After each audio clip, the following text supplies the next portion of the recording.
Hello, this is Kelly Doherty, and I am going to take a look at this week at Advanced Ed Accreditation for my Technology and Standards project. Let's go ahead and get started. So just a little bit of background on Advanced Ed. They were formed in 2006 by the consolidation of the pre-college divisions of two of the U.S. regional accreditation organizations. The Commission on Accreditation and School Improvement of the North Central Association of Colleges and Schools, and the Council of Accreditation and School Improvement of the Southern Association of Colleges and Schools. I originally wanted to look at SACS, or the Southern Association of Colleges and Schools, and so when I Googled that and went to go look at the SACS accreditation process, it led me to the Advanced Ed website because they had merged into one organization. So in 2012, the Northwest Accreditation Commission joined Advanced Ed. So this is several organizations that have combined into one larger unit. They are a nonprofit, nonpartisan organization that conducts rigorous on-site reviews of a variety of educational institutions and systems to ensure that all learners realize their full potential.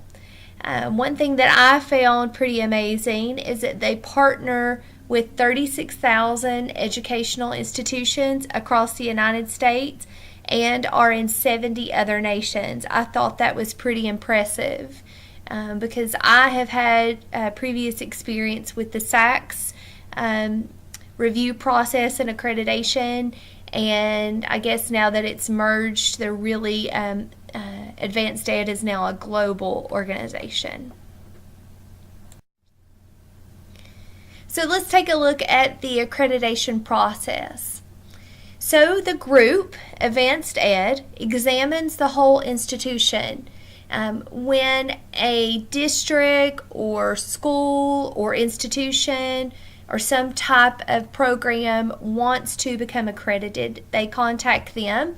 And the first step is the group comes in and just takes a look at the entire institution. They look at their existing policies, programs, practices, learning conditions or facilities, and cultural context, where they're located, what part of the country or nation, and they determine how well those parts work together to carry out the institution's vision and meeting the needs of every learner. So they just do an initial assessment to kind of figure out the strengths and the weaknesses of the existing program. Then Advanced Ed, they have already previously developed quality standards and processes that meet the unique requirements. So they have their own set of standards and a process for, reinventing or strengthening the institution that's applying for accreditation.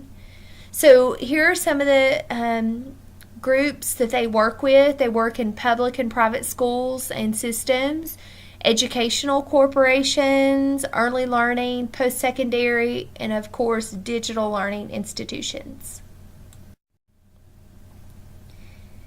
So the accreditation process. In order to earn Advanced Ed Performance accreditation, institutions must meet the Advanced Ed standards and accreditation policies. I'll dive into those in a little bit more in depth in a few slides later. But they have to meet the advanced standards and accreditation policies. They also have to demonstrate quality assurance through internal and engagement reviews. And they must engage in continuous improvement.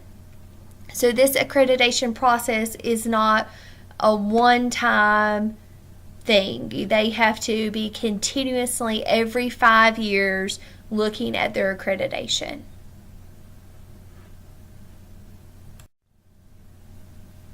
So I chose to look at Advanced Ed's digital learning standards. They had multiple standards for K-12, educational corporations, early learning, and so on, but I chose to focus on the digital learning component. So looking at their performance standards, each standard is measured by a guiding question, and you will find this guiding question through each of their standards categories. And the question is, what will support the success of each and every learner? That's the whole goal, is making the educational environment and curriculum the best it can be for every student. And they divide these standards into 3 domains. And they are the leadership capacity domain, learning capacity, and resource capacity. So let's take a look at those a little bit closer. The leadership capacity domain ensures an institution's organizational effectiveness through several steps. They look at fidelity and commitment to its institutional purpose and direction, the effectiveness of governance and the leadership to enable the institution to realize its stated objectives. So how well is the governing body enabling the institution to be successful? The ability to engage and involve stakeholders in meaningful and productive ways. So going and looking for support from the community, and most importantly in this digital learning, different companies that support technology or have innovation in technology. They look at the capacity to implement strategies, improve learner and educator performance. So I chose to pick 2 standards from each domain that stood out to me as being geared toward technology. So in this first domain, I looked at standard 1.10, where leaders collect and analyze a range of feedback data from multiple stakeholder groups to inform decision making that results in improvement. So I envision this as where they are seeking input in an organized manner, and I would think of that through surveys or polls or interviews, to where they're getting feedback and then analyzing that to make good decisions. Also, I looked at standard 1.11, where leaders utilize ethical marketing and communication practices. Now, this isn't your standard technology performance standard, but I wanted to think outside of the box and think about the communication practices. And so part of technology is used through communication. And so that could be through websites, videos, where they are trying to get support or help from different organizations. So just using technology to communicate and market their programs. Moving on to the learning capacity domain. This domain ensures an effective learning culture through positive and productive teacher-learner relationships. They have high expectations and standards, of course. They provide a challenging and engaging curriculum, quality instruction and comprehensive support that enable all learners to be successful. They have assessment practices, both formative and summative, that monitor and measure learner progress and achievement, and evaluates the impact of its learning culture, including all programs, support services, and adjusts accordingly. So 2 standards that I thought really address the technology component was standard 2.10, which says learning progress is reliably assessed and consistently and clearly communicated. Again, I envision, they didn't list specific software programs or tools that they were using, but they are assessing through some type of software that has reliable results and that could be used consistently, and then those results are communicated to teachers, students, parents, and the community. And then standard 2.13, where the institution ensures authenticity in student learning in a digital learning environment.